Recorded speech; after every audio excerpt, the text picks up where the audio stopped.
Председателката Силјановска заедно со македонската делегација учествуваше на отворањето на Парискиот мировен форум, кој годинава се одржува под мотото Нови коалиции за мирот, луѓето и планетата.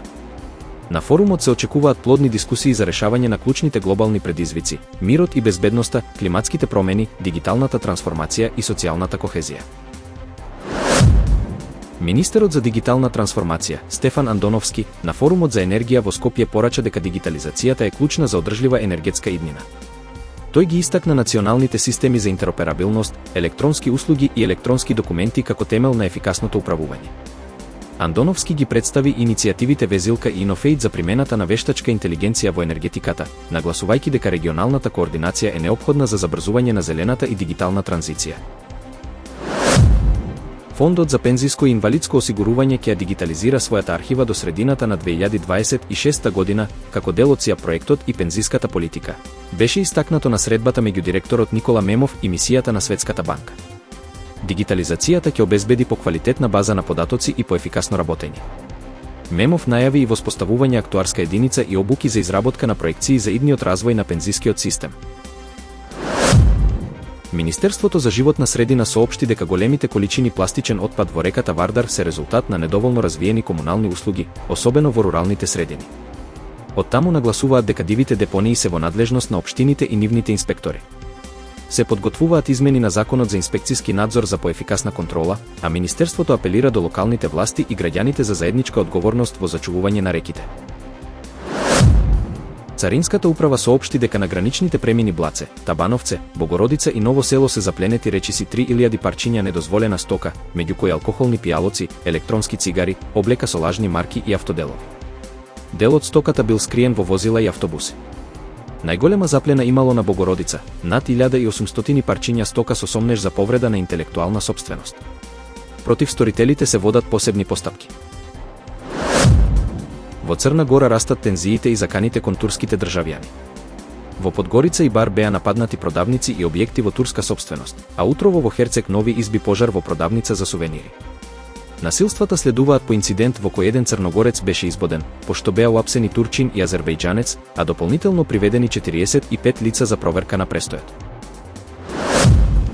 Во Единбург се отвори првото православно христијанско основно училиште во Шкотска, Свети Андреј. Училиштето, сместено во црквата Крейг Милар парк, нуди класично образование засновано на православни вредности и антички методи на учење. Наставата опфаќа класични предмети, а компјутери се користат минимално.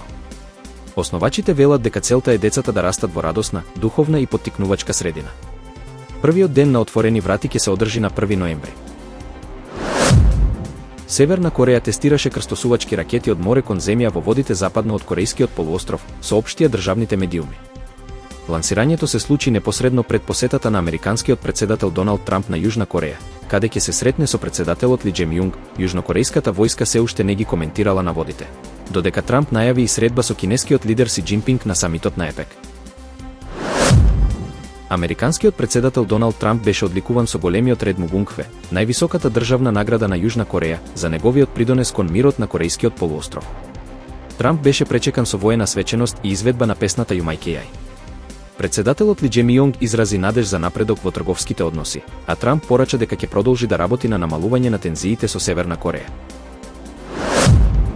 Ураганот Мелиса стигна до источна Куба како бура од категорија 3, со ветрови од речиси 200 км на час. Кубанските власти евакуираа повеќе од 735.000 луѓе поради опасност од поплави и лизгање на земјиштето.